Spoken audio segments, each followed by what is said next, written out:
Good afternoon, everybody. Thank you so much for attending today's meeting of the Regional Transportation Advisory Council. We're going to be joined today by Mike Boldick. It's going to be a great presentation, I expect. But first, we are going to go over the guidelines for participating in this meeting. All participants will join the meeting with muted microphones, as you can see. We'd like you to please rename yourself to include your first and last name and your affiliation. Participants can, during this meeting, mute and unmute themselves. I would ask you to not just blatantly interrupt people, but you can do that. The mute button is located at the bottom left of your screen. If you are calling into this meeting, you can dial *6 to mute and unmute yourself. But to participate in the discussion, please use the raise hand function. And you can find this by clicking on the participants window at the bottom of the screen, and a window will pop up with a raise hand button at the bottom. The presenters then will call on participants to unmute their microphones. If you are on the phone, you can use *9 to raise your hand. And if you are having any difficulties, you can contact me either via the chat box, marcher@ctps.org, or by calling 857-702-3708. And I'm drawing this out because I see that Len is now re-entering the meeting. And just going to get him unmuted. Thank you, Matt. Not a problem. So we're ready to start? We have gone through the guidelines. Okay, great. So we'll just do a quick round of intros, and I'm looking at the participants list, and I'm just going to go down the participants list alphabetically, and then do a quick intro to our guest speaker, and we'll start the meeting. So start with my co-chair, technically vice chair. Hey everybody, this is Scott Zadakis. I represent Crosstown Connect Transportation Management Association, and yeah, I'm the co-chair of this group. Great, thanks Scott. And next I have John, and just keep in mind everyone, and Matt probably told you this, you can unmute yourselves. So John McQueen. Hi, John McQueen, Walk Boston. Great, thanks John. Andy Rika. My name is Andy. I am with the City of Cambridge. I am a transit planner. Great, thank you, Andy. David Montgomery. Hi, David Montgomery, Town of Needham. Thank you, Dave. Chris Porter. Hi, Chris Porter, Massachusetts Bicycle Coalition. Thanks, Chris. Elizabeth Torres. Hi, I'm with the MassDOT Communications Office. Oh, great. Thanks for joining us. And next up, Mr. Amstutz from Arlington. What brings you here, Dan? Putting me on the spot, Len. Yes. Daniel Amstutz, Senior Transportation Planner for the Town of Arlington, also representative on the MPO board. I'm interested in the subject of project cost effectiveness and how preliminary project costs are worked out. So that the subject interested me. Great. If we can do that, Dan, then we're doing a good job. Thanks for joining us. I'm Fred Mosley. Fred Mosley. I'm representing ACEC. Thank you, Fred. And John Seward. John Seward, Move Mass. Thank you, John. And Laura Weiner. Laura Weiner, Watertown Planning Department. Thank you, Laura. Matt Genova. Hey, everyone. Matt Genova with the Boston Region MPO. Great. Thanks, Matt. And Stephanie Beaver. Hi. Yep, this is Stephanie. I'm a highway engineer at VHP. Thank you, Stephanie. And Owen McDonald.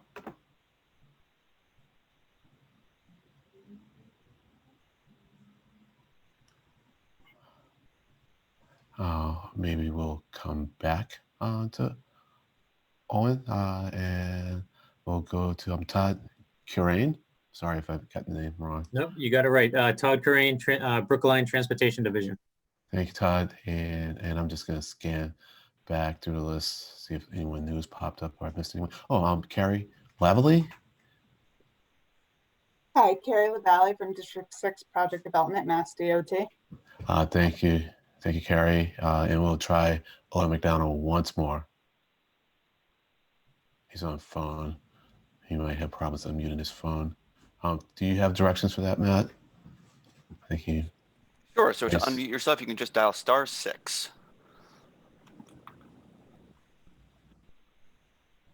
Owen McDonald, Town of Weymouth. Thank you, Owen. All right, great. So we have with us Matt Bolduc. Am I pronouncing that right, Matt? Mike. I'm sorry, Matt. Mike Bolduc. Yeah, that's right. Thank you. And he is a project delivery specialist with MassDOT, and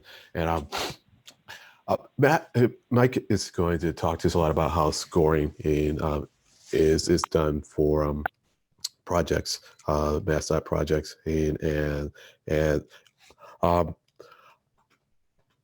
I talked with Mike initially about how projects are cost, and we ended up talking a lot about project scoring, and so I left Mike with the impression that it was going to be about scoring more so than cost. And when we had a follow-up yesterday, Mike said that he would bring in Carrie, who could actually fill in some of will help us discuss how projects cost me. So Mike's going to start it off, and then when it's appropriate, he will hand things over to Carrie. But we'll be able to stay true to the agenda item, but we're going to get more about scoring and how cost fits into scoring, and helps kind of give us some insight into cost benefit. So with that, I turn it over to Mike. Sure.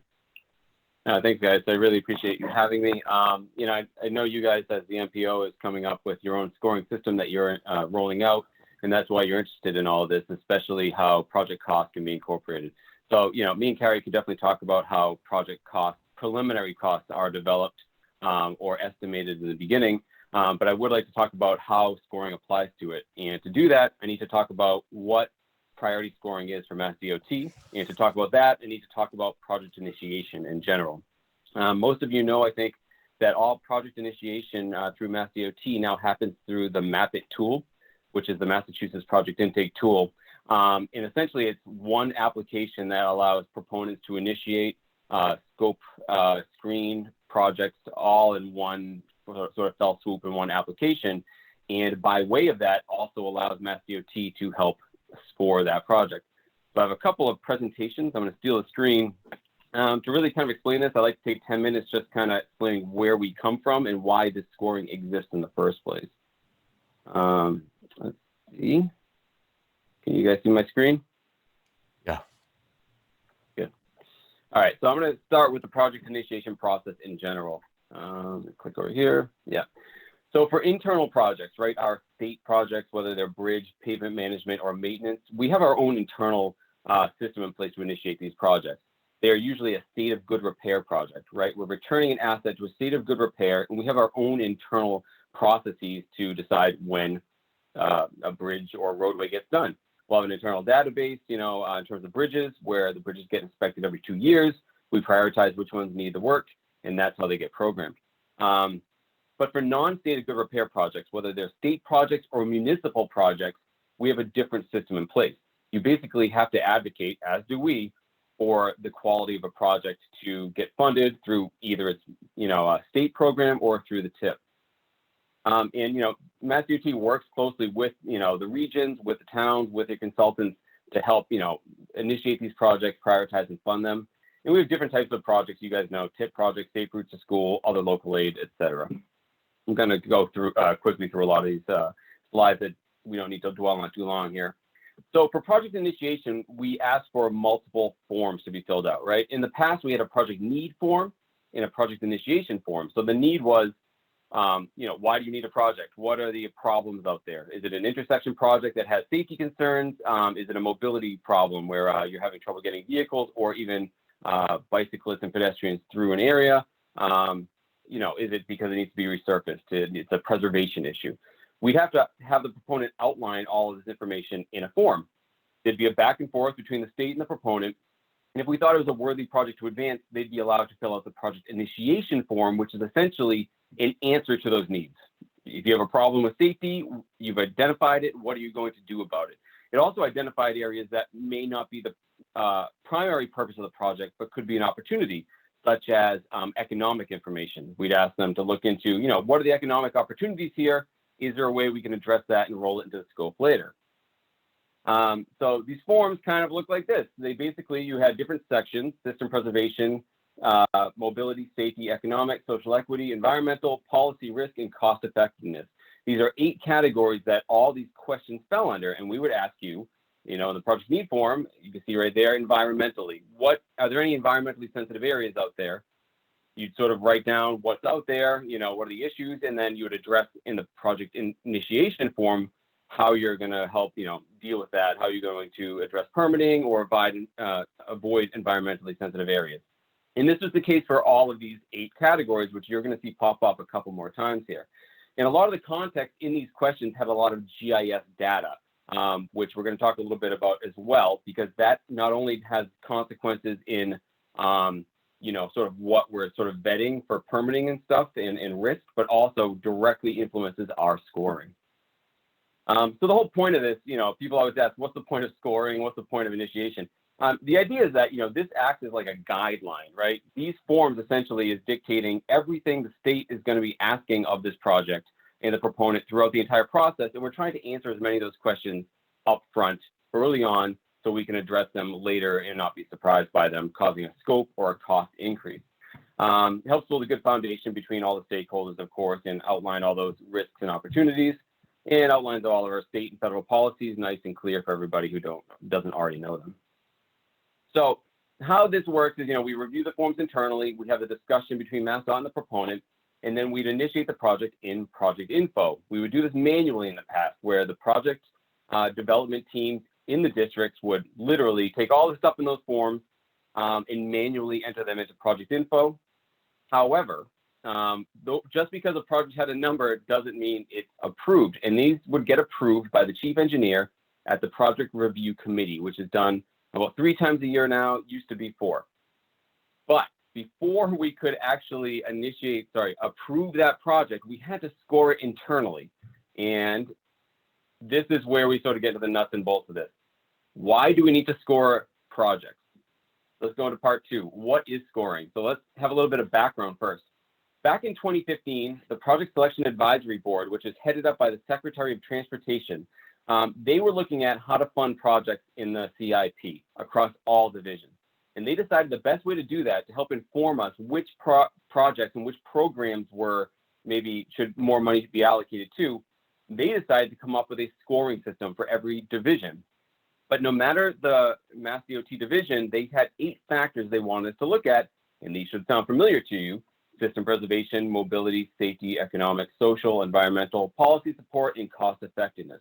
They actually gave us an outline of what each one of these categories should entail, and it was up to each of the divisions to come up with the minutia underneath them, the criterion.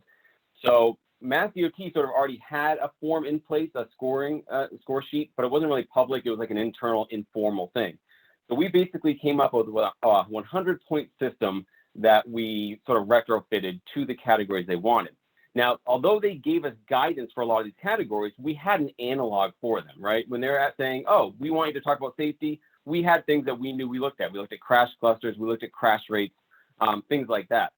But a couple of the categories we didn't look at, and one of them, in the past that is, one of them was cost effectiveness. And this was dictated to us in a very specific way back in 2015. The way the committee wanted to look at it was, all those other categories are based off of the merits of the project, but cost effectiveness is based purely on how many people are benefiting from a project and what is the cost of that benefit. So it was literally cost by ADT lane mile. How many people use the road and how much does the project cost?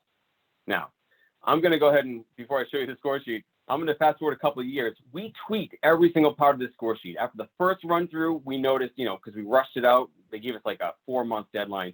We rushed out that score sheet and we saw a lot of deficiencies, a lot of places where it was not equal. Certain categories certainly would sort of pad the score more than others. We had a lot of differences between, the rural parts and the urban parts of Massachusetts. But we tweaked them. We came back to the committee and said, hey, this is great, but we can do better. And we changed them all, except cost effectiveness. We actually argue that cost effectiveness, as we all look at it as, program managers, as planners, whether it's the state or the region, cost effective for us is the project can get programmed and get funded. We don't look at things like user lane mile and how much that costs. So we kind of pushed back and said, we don't really like this category. Can we change it? And the answer was no. So we changed a lot in the score sheet, but this one didn't change very often. And I'm going to talk more about scoring and at the end here, but we did tweak it over time. But what I'm going to show you is sort of the only piece of the whole score sheet that the original direction given to us 5 years ago hasn't changed too much. And I'm going to use it as a word of caution to anybody who's coming up with their own formulas for cost effectiveness. So let me show you what the score sheet looked like. Each one of those 8 categories had a base 10 system where there were individual criteria, individual needs were met, criteria were met, you award them a point. All of these categories would be scored by each of the districts that the project came out of, and then we would peer review them. All the districts would review them a few weeks before PRC to make sure they were consistent, to make sure that no one was over-representing one project more than another, or padding the score or interpreting a score wrong. We peer review them to make sure they were all equal, or as equal as we could get them. So the old scoring process sort of worked like this. We would take those old forms, which the people were using GIS to help inform the questions. So they might come to a question that says, what are the motor vehicle problems out there? And they would look at our GIS database and say, hey, we have a crash cluster there. Maybe they did some independent work to get a crash rate or whatnot. So they would read through, this whole big question, this big paragraph here, and they would sort of explain in their own words what that meant. Then us, we as the MassDOT reviewers, as we're scoring, would read through those forms and figure out what the equivalent score would be. And this is sort of why it was a little bit more subjective at times. We had to sort of parse through what they wrote and figure out the best way to score it. Once again, we're using lots of GIS data for all these questions. So a quick background on GIS. I'm not going to spend a ton of time on this, but we have hundreds of layers in GIS, and we have a very robust GIS section at MassDOT. And a lot of the layers that we have, we use in our scoring. And how we get this information to people, I think a lot of you should be familiar with GeoDot. It's our GIS platform where we host lots of different information for users, whether it's MassDOT, the private sector, or the public. It's fantastic. If you haven't used it or you don't have a password, I strongly recommend that you do so. So they created GeoDot. Is a nice repository for all this information. We even have municipal data viewers. You can look up individual information on your town.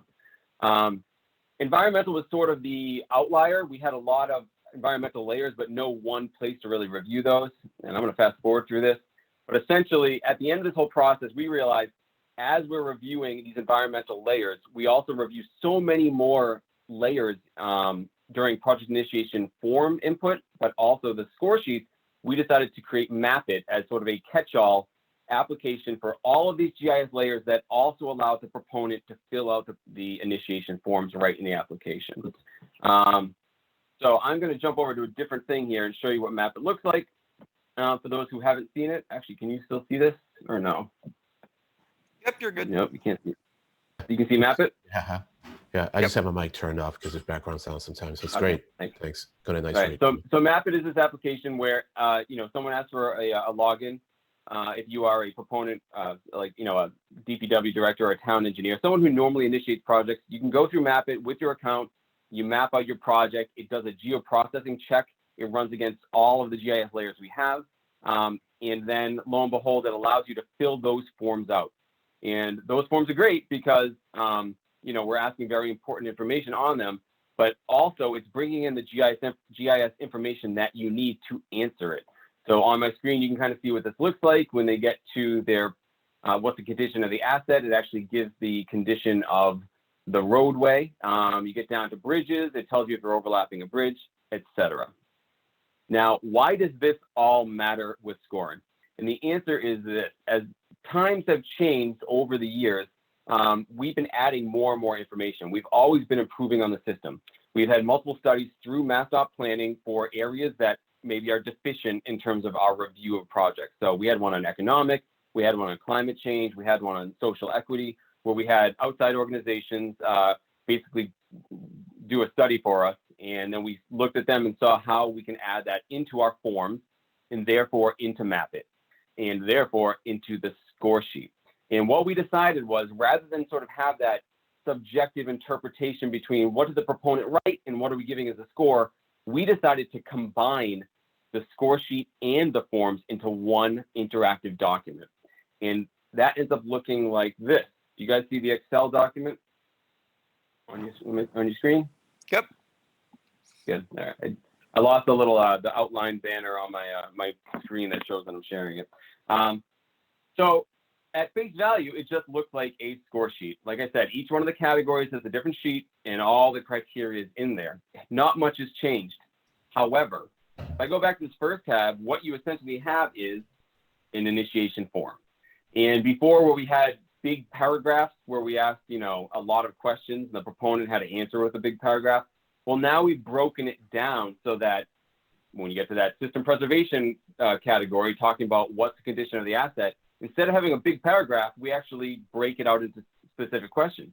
Maybe it's a roadway, and the proponent looks at the geoprocessing and says, oh, it says that it's in fair condition. They kind of give a reason here. What's the pavement treatment? Maybe it's a structural overlay that they're going to do, traffic signals, etc. What are they doing? And you can see up on the top of the screen, it actually generates a score live. And how that's working is, depending on their answers, it's actually figuring out what the score would be in the different sheets. So this made this much, much easier for us. It took away a lot of the subjectivity. It basically broke down a lot of these complicated questions into simple yes or no's and checkboxes. It made it a lot better for pre-25% scoping, etc. So for most of this process, and again, I'll certainly answer questions about the score sheet. For most of this process, it hasn't, we've improved upon it a lot. We've been adding lots of things here, lots of categories, lots of GIS layers that are checked against, and we're sort of always changing it, always making it better. And again, all of these, this is great, and this applies to all these categories except for one. And that brings us to, finally, cost effectiveness. The cost effectiveness score still is based on ADT. Now, the one sort of victory we had was, we did argue after several years that ADT is not a good indicator of cost effectiveness. We came up with a cost per point system. So essentially, it still uses ADT user lane miles, but we sort of normalized it by dividing it by the total number of points in the project. The argument being that anybody can pay for a good score. You can go through, and every time it asks you if you're, you know, if there's a problem that you're addressing, you could just say yes and say you're adding a ton of bells and whistles into the project, but it's going to cost you a lot. So the way we sort of saw it was, can a project stand on its own and score really well without spending a ton of money on it? So we really just wanted a cost per score, but they insisted we keep an ADT user lane mile formula. So what does this end up doing? Well, the short answer is I like every category except this one. And this is why. So this is an analysis we did a couple of years ago. This isn't the current score sheet, but this is sort of the 2.0 score sheet. You can see the issue here. You guys see the green? That's bike paths. And the blue is intersections, and that's how they score. Now, there are differences, obviously, between bike paths and intersections that have scoring considerations, one of them being system preservation. An intersection, you are fixing an existing facility, whereas a bike path is usually a new facility. So you're not really going to get points in terms of fixing the asset. However, the big difference here is that you lose so many points looking at ADT between an intersection and a bike path. An intersection could have thousands and thousands of cars throughput on all legs of the intersection at a relatively cheap cost. You know, you could spend a couple $1 million on signal upgrades, and you divide that by the amount of users, and you get a great cost, cost per point user. But a bike path, not many users are on it. They're expensive, and they have way less users. Even on a good day, you have a lot less people than obviously on any road. So this ended up being in a process where we wanted every project to stand on its own. They couldn't. You know, we couldn't compare one project to another simply because cost effectiveness was not equitable. It also wasn't equitable across the state. So you can see here, we have from left to right districts 1 through 6. the more rural you were, the worse a project scored. Yes, it was because you didn't always have healthy transportation improvements that would bump your score up, but usually it was because you just didn't have the ADT. And if I was to scroll down even more, you can see all the red dots on this chart. I'm sure it's hard to see for you guys, but those are all rural projects you can see. And the lion's share of them in districts 1, 2, and a little bit in 3 and 5 score terrible. And again, although there were other scoring considerations here to look at, ADT was the primary reason they scored bad. So all of that is my long-winded way of getting to the cost effectiveness score. We have made this better. We've actually brought all the groups of projects closer to the middle, so you can compare them. And I actually think I have that somewhere in here. Yeah, you can actually see the comparison. The top one is where they used to be. You can see the green and the blue are further apart, and the one below it, they're a little bit closer to center. And we've actually improved upon that even since I came up with these graphs. We even have bike path projects, which rarely scored over 30, are now scoring like a 50, and they're outperforming a lot of our roadway projects. So we've come a long way in sort of getting all of our different project types in the same area. But the one area of deficiency is that project scoring. So we have fixed this as much as we possibly can by adding in, by not only fixing sort of that chart of, the thresholds that we give points to, but also sort of fixing, the overall how the points are allocated because of the cost. So that's what we have. And I hate to say this, and I know I told Len this. I love everything about these score sheets. I love how Mapit works. I like our forms. It's all fantastic. If I was to fix one thing, it's the cost effectiveness score. And for years, we've been sort of cautioning people from looking too much into it. What does cost effectiveness mean to you? To me, and I think to a lot of the regions, again, it's can you program that project? Can you fit it in a year? To me, it doesn't matter how well or poorly a project scores, it's whether you can program it or not. And that, I think, stands on its own, irrespective of a number that you give it in a score sheet. So I would caution anybody from using a cost effectiveness metric in a score sheet. We have it in here because we were told to have it in here. But at the earliest opportunity, I think Mass DOT would try to move this out as we've been advocating for years. So that being said, I know I said a lot of stuff there. I would like to kick it out to you guys. I can talk a little bit how preliminary costs come in, because this is very preliminary when these projects are initiated, a lot of times we just have an estimate. We have a guess based on the project type, based on how long the project is, similar projects we've seen, and we'll have just a general cost estimate. Sometimes we do have an estimate, scope and work hours, and an item cost breakdown from like a consultant that we can look at. But in general, we don't have a very accurate cost here. And the way that boils down at the end of the score sheet, I will show you at the end of the score sheet, we do have a way to add our design contingencies. So the user in Mapit will be told to choose traffic, police, construction, design contingencies, utilities, things like that, that will affect that cost and help bump it up for us to be a more accurate indicator of what will show up in project info. But short of that, we don't have that much this early on. And that's another problem with the cost estimation score. We don't always have a very good cost until 25%. And by that time, this project's been approved and the cost score doesn't really matter. So I will kick it out to you guys and also Carrie, if you have anything to add about project estimates. But I do want to ask everyone here, specifically, what would you like to know about? Sure, but I think first, let's have Carrie say anything if she wants, and then we'll take questions from members. Carrie? So just building off of what Mike said, it is my office that reviews the information off of Mapit, and we do work back and forth with the community on getting a more accurate office estimate. We've been fortunate in the ones that I've worked on in the last year or so that they do usually actually have a bid estimate. The most recent one, Todd is probably familiar with, which came in actually for Brookline, and they had a designer on call that actually did a pretty good conceptual design and had come up with a more accurate cost estimate. Like Mike said, it's not 100% correct, but I think that there is a benefit to getting that information as early as possible. And I do think as a result that our estimate for that project is going to be closer to what the 25% is. I understand some communities can't do that, but I would offer that if there was a community not comfortable doing that, they reach out to the District 6 office and maybe we can help them out a little bit on understanding weighted average bid prices and how to come up with some sort of cost. Otherwise, as Mike said, the office estimate won't mean anything. And what we're approving would be ineffective. So I do say, again, that it is a benefit to get someone familiar with how we estimate at Mass DOT, and if not, to reach out to us and we could help you guys out. Great. Thanks. Thanks very much. So we're gonna go with John McQueen. Thanks. Thanks, Mike. Thanks, Carrie. Couple of questions. Regarding the cost effectiveness aspects, I guess it's more a comment, I suppose. It's important to keep the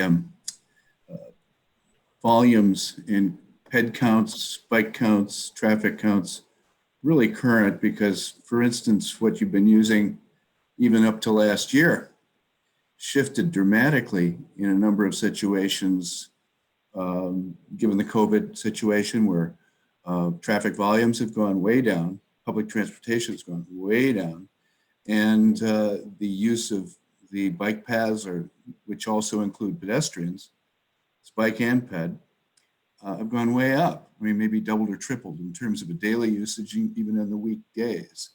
So, I mean, those kind of can impact the viewpoint, let's say, of a cost effectiveness, who's, the bang for the buck, and things like that. And secondly, where you had the pull down, or whatever it was, the factor for police, I guess it was traffic control.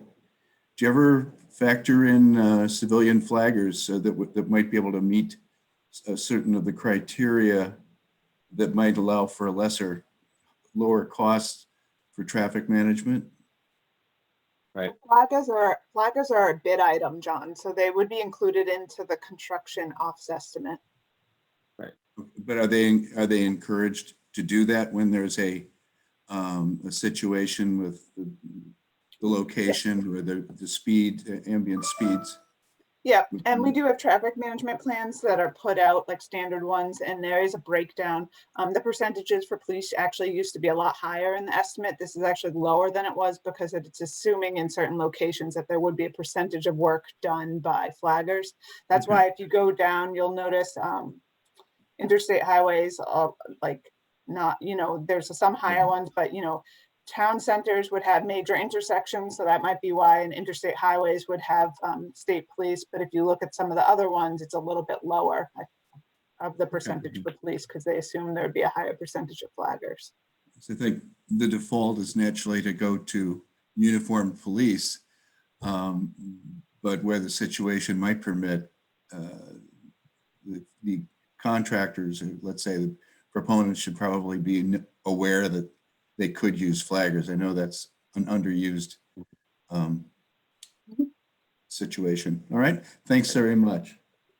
Yeah, and John, to your first point regarding the ADTs and the accuracy, yeah, that's another strike against using the system. In some cases, we have up-to-date accurate counts that maybe a consultant came up with on their own that's more accurate. Maybe we got some CTPS data that is better. But you're right, in a lot of cases, especially in more rural areas, we may not have an accurate count. It might be several years old. And although MapIt will bring up, everything that we get through our asset management system, our pavement system from, in this case, 2019, if it's off the state highway, you're not going to have very much on it. So then it's up to the proponent to really find out what the counts are, either through the region or their own personal counts that they have or they've acquired. And sometimes you, quite frankly, don't have that. And again, that's one more problem we have with this. That's why we ask them also the date of the ADT in here, because you might look at it and say, oh, here's our cost effectiveness, but wait a minute, we don't have counts from anything after 2013 or something. It doesn't apply. Or what if you have, in some cases, like the consultant will have future projections. We'll know what it is in 2030. They'll use that, and that's actually a better indicator of how cost effective this project will be when it's created and constructed, 7 years from now, for instance. So yeah, that's just one more deficiency in using a cost ADT user standpoint. Yeah, I mean, predicting latent demand is virtually impossible. It's just Right. picking something out of the air in a lot of cases. And one comment when the ABP program was underway was how many people did it take to swim across the river before they noticed that they needed a bridge? You know, so. Yep. And, Thank you. and on the whole note of ADTs, I mean, this is a different year now too. We're looking at some of the projects we're initiating now. We're trying to get accurate count, and they're, you know, volumes lower than it used to be. It's hard to even really compare. So now we find ourselves in that awkward situation of having to use older data, knowing it's out of date, but it's the best we have that's most, you know, indicative of what's now. It's nebulous, you know, it's not an exact science, and that's fine. The score sheet is very preliminary. This is very in the beginning, before we know a lot. But to try to boil down how cost effective something is into one number, into a score of 1 to 10, I think it's a fool's errand. Well, I mean, even a number of years ago, let's say the Longfellow Bridge rehab, the level of service numbers that were being used for vehicles, motor vehicles, was already out of date and over and inflated versus what the proven demand was for, you know, given bicycles and pedestrians if they had the facilities. So Great, John. I mean, so we can circle back to you, okay? So we're gonna move to. No, I'm done. Thanks. No problem, but we can circle back if something else comes up. And go to Dan now. Thanks. Hi, thanks, Len, and thanks, Carrie and Mike. A couple of questions, and then just a comment about the ADT. Not that we need to sort of hammer it anymore, but the questions are for, I guess, for the scoring. I guess you're saying the scoring mainly goes to, or is it an internal score that has a impact on the, I guess, eventual approval through PRC. But given that this is one cost effectiveness here is sort of one criteria out of 8, I'm just sort of curious if there's any clear, if the score from this has made any sort of clear difference in certain projects actually getting approved, you know, whether the score has actually sort of, you know, pushed a project over the line, so to speak, whereas, you know, it might not have otherwise. So I'm sort of curious if that's been the case. The other question was, oh no, I think I lost it. But yeah, my comment about ADT was, I guess one thing. I assume, you know, if you're just looking straight at ADT, it doesn't actually tell you how many people that's really serving, or you know, you'd assume that most of those are going to be single occupancy vehicles, which it's sort of, anyway, it's odd to me. That sort of seems to go against a lot of other policies or directives or so on over the last several years that have tried to get away from that. So anyway, you can go ahead. And, agreed. Yeah. So to go to your first question there, you know, has there ever been a project that like got denied or pushed over the edge? So the funny thing is, years ago, when I would argue the cost effectiveness score is worse, it was sort of funny because when we go to PRC and we look at, you know, the chief engineer, we describe the project, look at the score, she'd look at the cost. We sort of had like an apologetic standpoint, like, oh, it's a bike path, it's okay, it scored a 20. Or, oh, it's in District 1, that's fine. You know, we sort of looked at them, we knew why it had a bad score and ignored it. But that being said, I hate to say this out loud, but I do often. As a, you know, the project manager on Map It, as the primary creator of the score sheet in the forms, I don't feel shy saying this too much, but the score doesn't really matter. And what I mean by that, the score is great and it tells us a lot, but it doesn't matter in terms of approving the project. In fact, in my memory, I can only think of one time a project was flat out denied because of a bad score, and it was also because the people in the room, you know, all agreed it's not a good project in the first place, which very seldom happens. And it's because the score sheet, having a high score doesn't mean it's good or a low score is bad. It's basically saying you checked all the boxes. You did your due diligence. You looked at every single policy consideration, every opportunity, every potential risk. And at the end of that whole process, you get a number. And that number to us, if we see a high number there in the context of the project, we know that that proponent really did their research. They went through and did everything by the book. But you might have a fantastic project that really, there's no healthy transportation. You're just resurfacing a road that a lot of people use.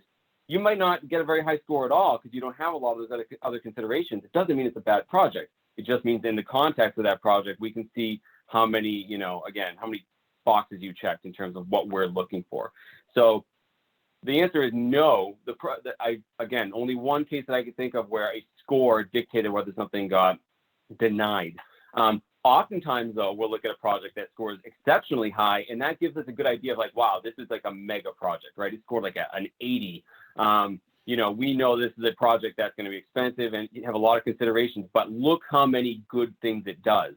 Those are the cases. It's more of a sort of like, oh, wow, that's interesting. But again, this is more of a guideline for us, for proponents rather, to make sure they're looking at everything that we think is important. And a good score indicates to us that that person sort of did their homework. So your second question, was regarding ADT. What was it again? I'm sorry. That was more of a comment about just ADT. Just another reason why. Oh, you already given reasons why it's not a very good metric for this. Yeah. And I'll give you another one. So there's something in the score sheet we try to avoid called double dipping, right? We don't want it to be that you're putting a new sidewalk in, all of a sudden you're getting a score in mobility and safety and economic, and it just ends up being like a positive feedback loop where you do one thing, instead of getting a couple points, it gives you like 15 over the course of the score sheet. What we try to do is have every one of those be independent. So putting new sidewalks in is great for mobility, but does it also help for safety? Well, it depends if there's a safety deficiency out there for you to get those points. Does it help economically? Usually, but you need to prove it that there is an economic need out there for a new sidewalk. So case in point, urban areas are often very well identified in this score sheet in a million other places. You're getting points probably in social equity, in economic. You're probably getting less environmental impact. So the problem with ADT isn't just that, we're rewarding urban areas. It's that urban areas already have an advantage in the fact that they have accessible points that rural areas simply don't. So you're right. As a metric in general, I don't think it's very good because we're already sort of picking up points for the fact that it's in a big urban area and that's where you want to be doing a lot of these improvements. So again, I think it's also sort of double dipping in that regard. So you're right. We should get away from it. And I think we sort of are in every other part of the score sheet except for that one category. Len, is it okay if I ask 2 more quick questions, or do you want me to come back? What's your quick then? And so just to the people behind you. So, okay. Just one in terms of how I'm confused how you even score this when it comes to ADT for like a sidewalk project or bike path project or something, since there's no if no lane miles are actually being affected. And then the other question was about when you said that simply having I guess what I understood is sort of just getting the project completed should be sort of the cost effectiveness. Like I guess is that because it's difficult for projects to sort of get all the way through the process? So if you could just extrapolate a little bit on that, and then I'm done. So sure. To answer the second one, when we say like whether a project can be programmed as sort of the indicator, I mean, we talk a lot about at MassDOT, the hot button topic is cost and scope increase, right? And you guys know this too. Projects will be advancing fine, and then something comes up in the 11th hour. Something has to get added in. The cost goes up. You can't program it in that year. It falls off. These are things that Federal Highway sort of says to us are the problems, the risk. And when they look at these score sheets, they care more about like that risk category, about things falling behind. So that's why we say like, things that are, fundable, especially in more of the rural MPOs, like we talk about like the Franklin County TPO, they have such a small amount that like a project that's more than like $7 million, they have to phase it, right? They have to AC it because it just bumps out every other project. Then it's time to split it. I would say that project, even if it's a fantastic project, is probably not cost effective because it's preventing you from programming other like projects. Or a project that has high risk that may fall out of a tip year, causes a whole bunch of amendments and changes to the tip, sometimes at the worst possible time. That's something to us that really talks about how cost effectiveness should be looked at, rather than, again, a score. We're talking about how something can get programmed, and that's what I mean by that.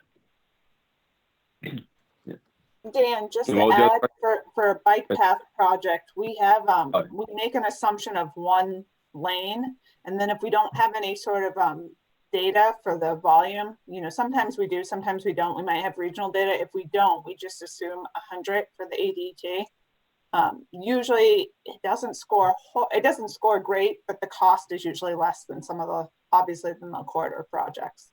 But that's what we would assume. So you'd get the length in mile for the whole project, but then the number of lanes would just be 1. And if you didn't have any data, the ADT for bikes would be 100. Right.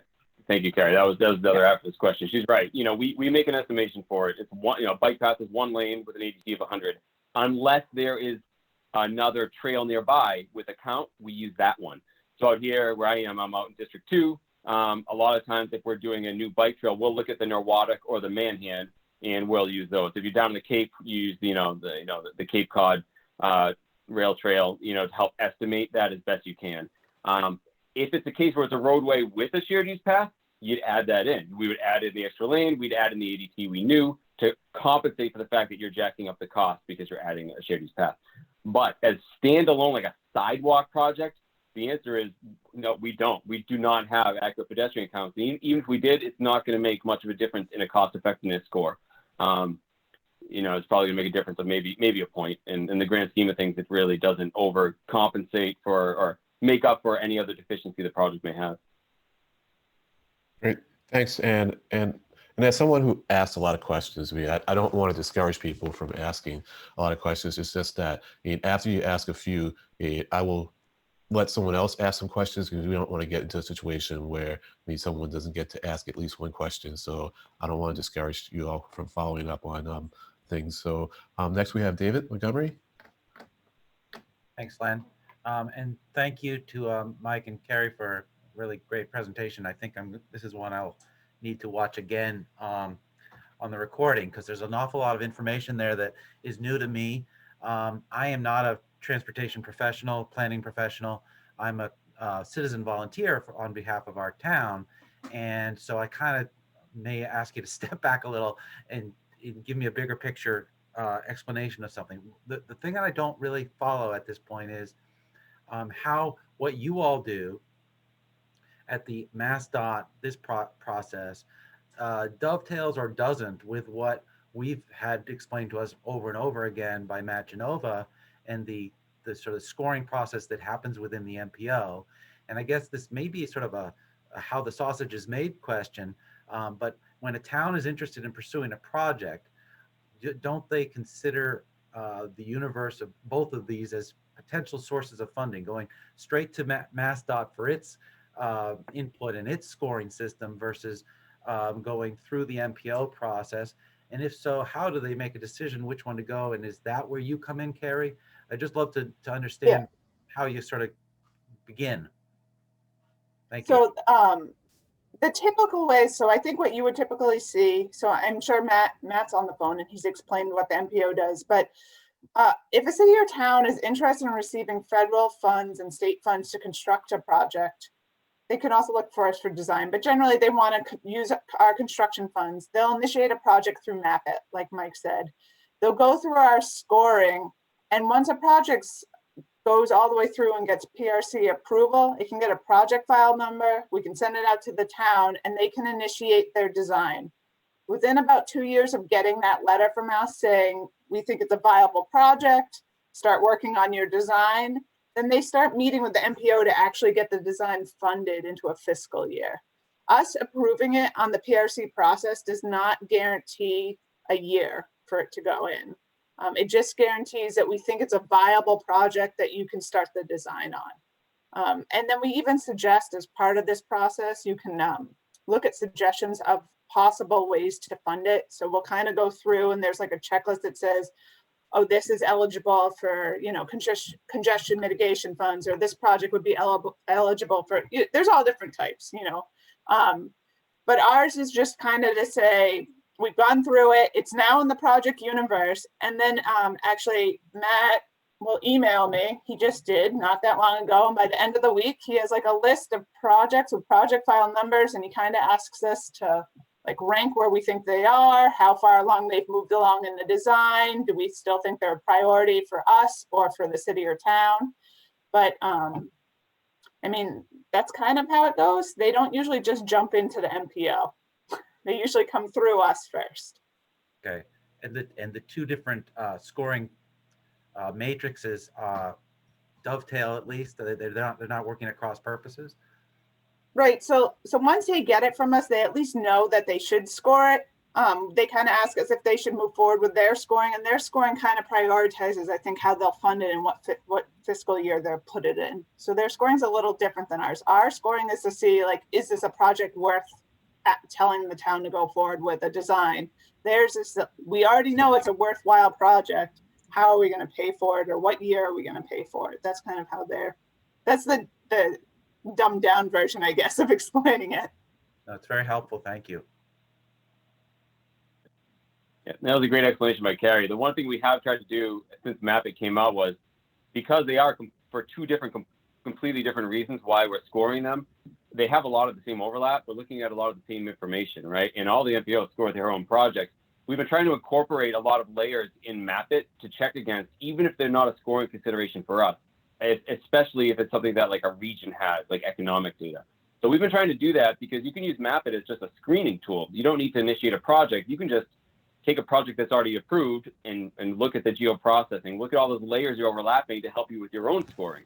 So that's something we've been trying to do over the last couple of years, reach out to the MPOs, the RPAs, and get any information they have or anything they want to see in their own score sheet and try to incorporate it into Mapit as best we can to help them with their own scoring. So although it's a completely different reason why they score, because there is so much overlap, we're hoping that Mapit in the future can be more of a tool where it helps out both parties. I would want to also mention that it's really important that we discuss, and I've mentioned it with towns that have reached out to me or municipalities, that one of the things the MPO has to look at is other projects that are in the project universe. So once you initiate a project with us, it gets put on the Mapit, even if you guys don't move forward with the design. And that's an issue that I've run into in a lot of areas. A community might have initiated like 4 or 5 projects over the last 10 years, and then they kind of keep saying, oh no, we've decided that's not important anymore. But I will tell you that when I've gone through that, it does kind of, it does hurt your possibility of getting new ones added to the MPO. So I will just like put that out there to the group as a whole. Like, that's not shown very well in the scoring, but you are told the list about basically any projects that are kind of out in the universe, so that we know it's not just because of overlap, but it's kind of like, we want to see you making progress on your projects too. Just to kind of put it out there, that's important on our end. Thanks, Carrie. That's great. That's good to know. So Franny?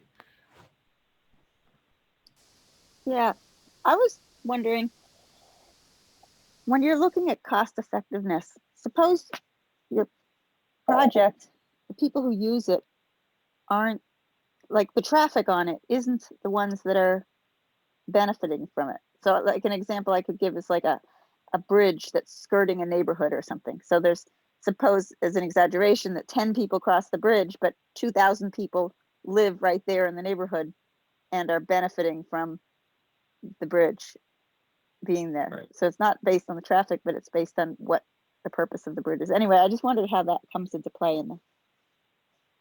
Yeah, and that goes to my point for where, like, we look at a lot of regional stuff, a lot of benefits. Like, one thing we have in the economic section, we talk about, an area where there's low commuter volume or an area of high commuter volume, or there's a deficiency.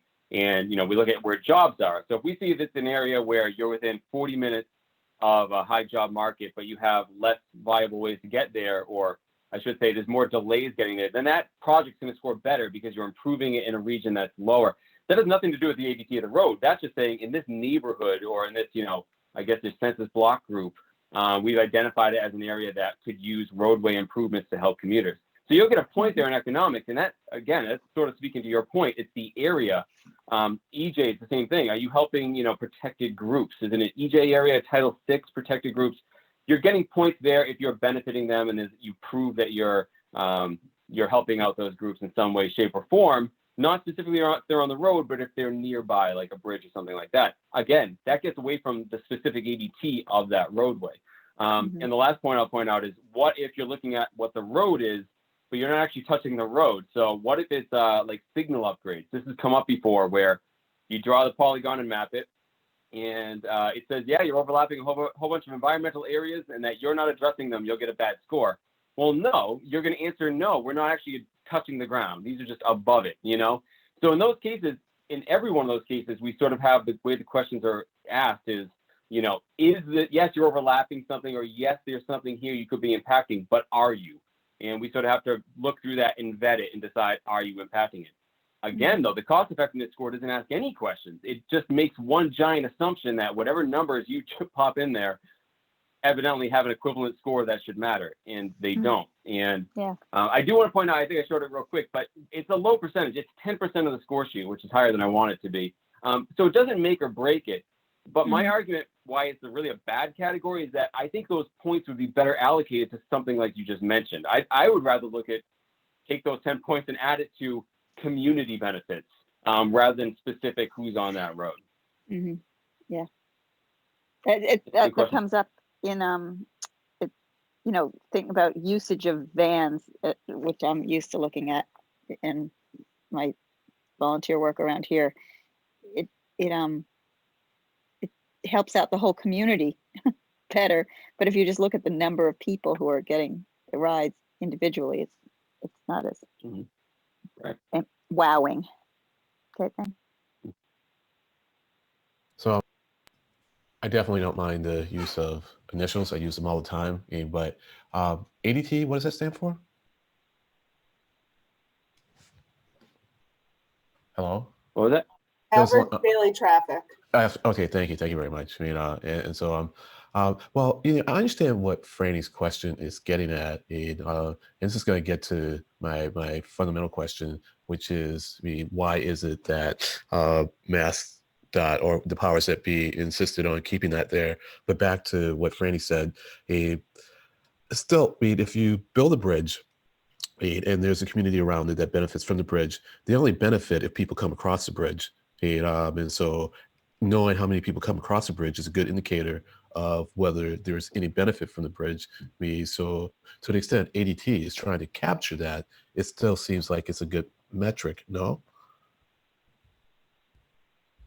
So I think what makes, the difference could be, and maybe I'm wrong on this, is what Franny and might be saying is that it could be pedestrians going over the bridge, it could be a van, it could be a bus, and you might not be getting an accurate ADT of the people using it, and maybe I'm misinterpreting that, but if you're only looking at the vehicles, you might not be getting as accurate of an improvement. I don't know if that's entirely what you were trying to say, Franny.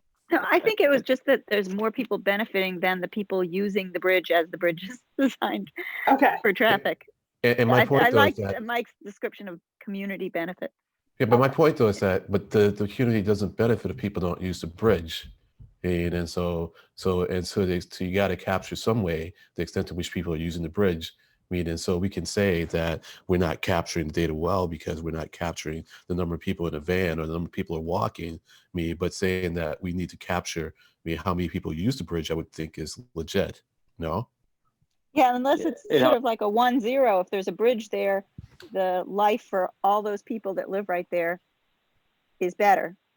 And whether or not it's high or low traffic that uses it. But I see what you're saying in terms of measuring whether it's worth putting up the bridge. Right, because usually, if you're taking traffic out of their neighborhood, if you take 10 cars, it's not as good as if you take 100 cars out of their neighborhood. Right. I think the argument, Franny, like, I think you're right, but I think, that all that stuff gets picked up in the other categories, so that does absolutely get identified, especially mobility. If that bridge is taking traffic away from another area that's benefiting another area, that gets picked up in mobility. So yes, we do answer that across all those scoring categories. And what we're left with is specifically the asset itself, how many people are using it.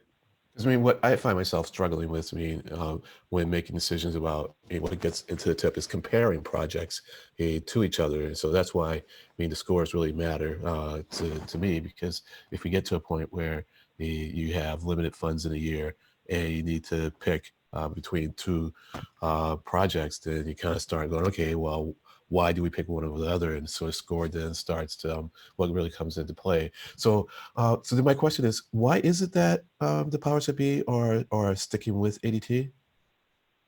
Sure. So, I mean, they've given us a lot of latitude. I mean, the committee is no longer together. Before, whenever we made a change, you know, we had to run it by them and they had to approve it.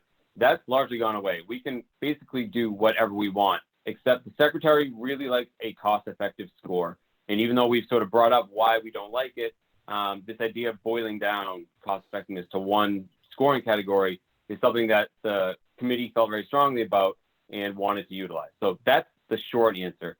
The more complicated answer is that, remember I said every division had their own cost effectiveness score along with all the other categories. So for the MBTA, cost effectiveness is something entirely different. And for aeronautics division, it's something entirely different. So even though it doesn't really work well for us, or I should say it's not a very good indicator of a good or bad project, for the other divisions, it may be. And where they want to at least on paper say, hey, we look at all these metrics across all our divisions, they don't want us to lose any one. So we could absolutely get away from ADT. We just haven't come up with a better way to analyze that isn't already picked up somewhere else. So the best way we've sort of been able to do it is make that category as best we can, reduce its impact on the score, and anything that really does matter, like Franny's mentioning, where it's sort of a community thing or a policy thing, gets picked up in the other categories. So I guess the short answer is nothing. We probably have to change it at some point, and I think we possibly have the ability to do so.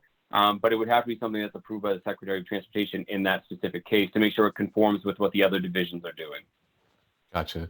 So were you going to say something, Carrie? Yeah, I was just going to build off of that in that it's not the best method, but we do need some sort of cost-effective method because we do, as Mike was saying a while back, we do have a lot of issues where we get, if we don't have an accurate cost, one, you can't figure out, like you guys said, where to put it in the tip. But the other issue is, you know, by the time we get the design, we need to kind of have something to compare it to. So if we didn't have an initial cost, the scope could just keep creeping and we would never really have a good way of kind of reining it in because we wouldn't have something to say, this is what you guys originally were going to work towards. So I think on their end, maybe ADT has to be involved, but we definitely need some sort of cost effectiveness built into it. The other issue too, at least for District 6 jobs, is our projects they often cost a lot more to do the same work than in other regions. So I don't know if you can strictly tie that to ADT, but I do think that there is an issue where we've run into where ours would not come up cost effective entirely because we are a lot more expensive than like District 1 or 2 for doing the same style project. Great. So, and just oh, go ahead. Please go, Mike. Sorry, you know, Carrie brought up a great point. You know, one of the other things we want to point out is that, you know, like I said, these are like a guidance document. They can go through as you're going through that score sheet and literally see, you know, what benefits you're getting from adding something to the project or taking something away. If you think of it this way, if someone is going through the score sheet and they can rack up the score as much as they want by adding things in there. But if someone wanted to look at that cost effectiveness metric, they could argue, hey, can I make a really good project without spending an arm and a leg, without making this project cost prohibitive? There is an incentive by having this in there for someone to keep the cost down if they can make a good project without running that cost up. So just having that visible, I think, helps show that to people. It's a little hard because, again, you're not making many choices in the score sheet itself at how to get to that. But at least it shows them, hey, yeah, it's $5 million. Can you do the same thing at $3 million? You'll get a better score. It's sort of that thing for sort of transparent purposes. The other thing Carrie also mentioned, the ADTs are all really high in Boston. I should have mentioned this early on.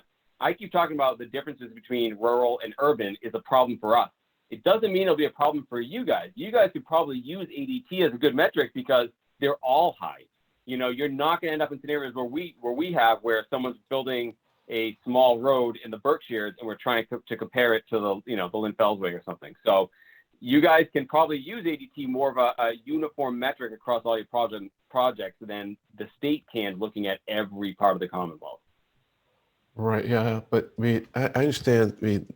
Kind of the quandary. But what we often do when we're like for the MPO, we compare bike ped projects, the bike ped projects, I mean, and complete streets, because we realize that the scores are going to differ for them. And so I would imagine you would control me for the geographic location, and then we say, well, we need to kind of distribute the funds. So that doesn't really strike me as a problem. I mean, it's just is what it is because of the location. I have a couple more questions, but before I dive into them, I just want to see, because time's about to run out. Does anyone else have any questions? As a quick reminder, folks, you can raise your hand to indicate that you have a question by opening the participants window found at the bottom portion of your screen and clicking on the raise hand button. If you do not see a raise hand button, you may need to click on the 3 dots to see it. Okay, well, I will. So this, the reason that I wanted to talk with someone like you and Carrie, Mike, was when we were doing the last review for the CCC review for the last tip. We had a project that was just costlier than it was initially indicated, and so we were trying to get a handle on how does that happen? What can we do to prevent that from happening? Because it's rare or never that a project is put in a certain cost and it comes down, and so I think that's probably more in Carrie's space. I mean, and I know we're running out of time, but if it's not in your space, Carrie, maybe you can recommend someone that we can talk to help us understand, like, the point at which it gets put into the tip. I mean, how confident can we be in the cost? I mean, and what can we do to make sure the costs don't expand, beyond what we consider reasonable? Yeah, so a couple of things that we do. One, as Mike's highlighting, is we ask design contingency to be put in. So when you receive a 25% design, on top of that, you're supposed to put a design contingency. And then as the design progresses, you can shrink what that percentage is. That's one way to do it once you have an estimate. Another thing that we've recently started doing, or I don't know how recently, but we're trying to do, is when we send out those PRC approval letters, the first year after it goes out, I am then supposed to contact the city or town again to say, hey, what's going on? Have you moved any further along in your design? And hopefully you have. But if you aren't, I'll say, okay, we'll work on it. And then another year goes by, and at the 2-year mark, I'm supposed to kind of say, hey, what's the status? And if you really haven't done anything, we've been recommending, or at least we're supposed to start recommending, that you go back through the PRC approval process. And the reason for that, or at least to go through to the point we're saying you might have a cost change. And the reason is that we've run into scope issues in the past was that projects kind of sat in this in-between stage where a city or town might be kind of working on it, but it's not really going anywhere. And, it's on that 2050 ad date and it's not getting reviewed. And, and then when it finally gets going, it's passed so far along. We're trying to work on not getting things programmed onto the tip that haven't at least gotten to like the 25% stage. That doesn't always work. But we're just trying to, I guess, on our end at Mass DOT, speed up the overall design process so we don't have these projects that have been sitting around for a long time, because I think that's when you find that happening the most. Yeah. I'm sorry, I didn't mean to interrupt you. I didn't mean to interrupt no, that's you. fine. All right. Yeah, I understand, and that's probably most of the cases. I mean, the one that's coming to mind now is like the Bruce Freeman Rail Trail. Yeah, that went it's up been a around lot. forever. So that was around forever. Okay, because what I was under the impression was that it had a big jump in price within a short amount of time because they decided that they need to do a different kind of pavement. And so it's but I think that's like phase 2 of the Bruce Freeman trail, isn't it? It's not even. Isn't that like 2 phases now? I don't remember. But it was just one I mean, like, but there are changes like that. There's scope changes that just change because, I had a project that we got pretty far along in design, and then when we finally went to the public totally hated the design. It happens. And so we went from having a 2-way center turn lane to now having a median, and so the cost was totally useless what we had originally designed in this corridor project. So I mean, there are changes like that, and I don't know if you fully ever have control over that situation, but one of the things you would ask is to ask the city or town, have you done any outreach? You know, is this part of one of your city or town plans already? Like, is the public aware of it? That's one way that you would do that. And again, I think another reason is to make sure that the design doesn't sit around too long. Gotcha. That's the other thing I would say, constantly refreshing the design to make sure it still meets the needs and the requirements of the community, and asking the city or town or the designer to just kind of keep looking at the weighted average bid prices. And Right. that's the only way you can control it. Gotcha. And so the last thing, and this may bring Matt Genova in, is that the MPO, as you know, is exploring using cost benefit analysis. And we had a representative from Virginia's transportation department talk about how they use it, and they have a different way of handling in the beginning phase of projects where the state kind of like pays for, I think, all the design. And so what they found there, and this kind of contradicts what I said earlier about controlling for type of projects, and space, and where it's located, is that they found that the smaller projects had a higher cost benefit analysis than some of the larger projects. And so that allowed them to feel confident about programming those. So I guess there's 2 parts to the question. It's like, are you aware of how places like Virginia use cost benefit analysis? And to the extent you are, would you advise us to try something like that or not? Yeah, we did look at other DOTs when we were trying to figure out how to fix this, and that's actually where we got the cost per point. I can't remember which DOTs use it, but I think there were several use a cost per point system. They just didn't have that ATT component, which they sort of forced us to have in, which is why you see this sort of combination cost per point with ADTs or lane miles. So we have looked at stuff like that. At one point in the score sheet, we also had a regional equity, sort of a normalizer based on regions or towns that initiate lots of projects versus rural. We had different ways of sort of looking at this. We've sort of experimented with. So maybe it's something that we will look at. Maybe if you point us towards that, I'd love to take a look at it. But and I hate to sound so bearish on this cost effectiveness. I honestly think the score sheet and map it and the way it works is fantastic. I think it does exactly what we want. And to Carrie's point, cost and scope increase is something that is the hot button topic of Mass DOT. We're trying to avoid, and the score sheet and map it and all that helps with all that, because we're identifying problems early on. We're identifying what is that pavement, condition, what is the treatment going to be, what are the environmental concerns out there, are there any culverts we're going to have to do? Let's know right now. We have an alerts page that pops up, as the proponent, checks these things off, because Map-It brings it up. All these different alerts pop up to let us know. These are ways of us, trying to prevent any surprises. And if there are any that go above and beyond what we initiated, it goes back. We just send it right back to the beginning. So that, I think, is the most important part of this score sheet. I don't want to make it sound like cost effectiveness ruins it all, but we're concentrating on that part of it. So yeah, we have to keep cost effectiveness, but we've sort of made it a lesser consideration. But any improvement we can to have it, we can make to it. Yeah, I'm definitely all ears open if you guys have a suggestion or somewhere that you want to point me to. Yeah, no. Well, thank you very much. I mean, it's good to have the other point of view. I mean, that's what makes a market. I mean, I know it's not the right context for that, but I appreciate always having the other side of it, and we'll definitely keep this in mind. And it's not for me to determine who comes to the MPO, but if your point of view isn't being voiced, then I'll certainly bring it up to the extent that I can, and certainly try to make sure that you get a voice. I mean, when we are talking more about CBA at the MPO. So this was great. This was really great. It was a fast delivery.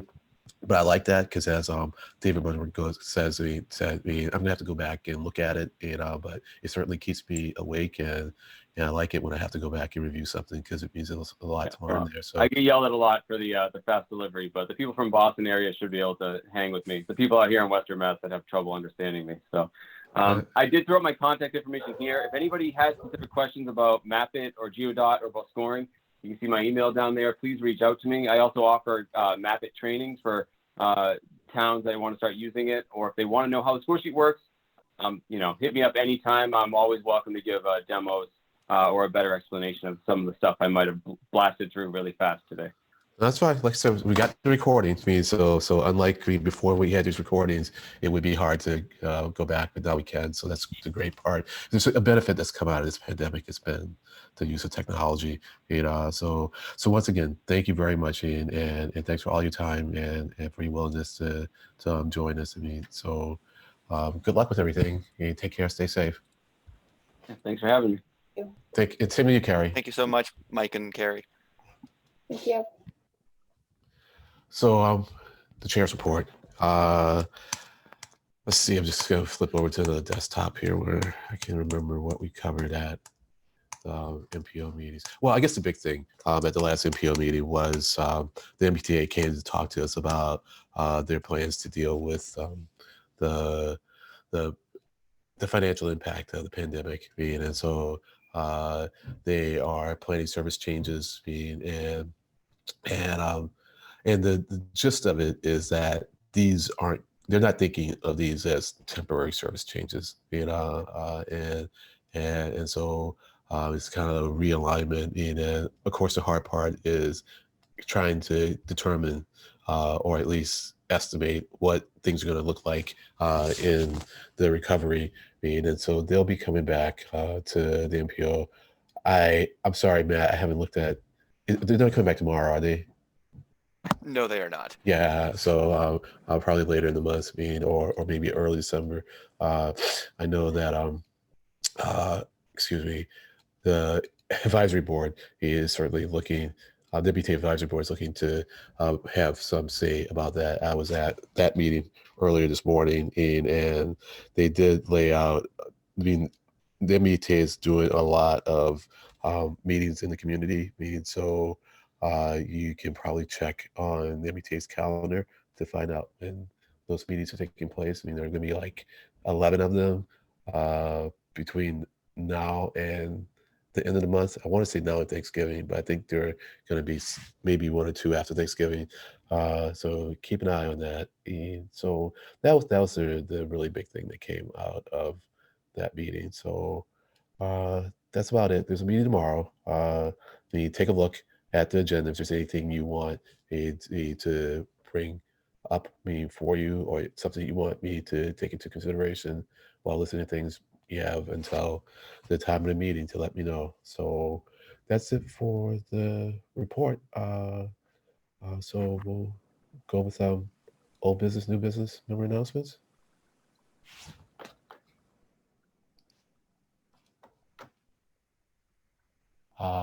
We have something from Dan. Hey, Len, mostly I wanted to just follow up. I apologize. Did you say that the MBTA is going to actually make some of those proposals at the Fiscal Management Control Board on Monday, I believe? So they sent an email about that a few days ago that they're going to, I think, make the hard proposals at the FMCB and then have their public involvement over the next month in those 10 or 11 meetings you mentioned. So you can tune into that. I think it's 11 a.m. next Monday to hear what the proposals are going to be firsthand. Great. Thanks, Dan. Thanks for the info. Anyone else? Well, we're going to get a fair amount of time back. That's great. That's not a problem at all. So just to give you a little sense of what's coming in the next month, we are going to have Sandy.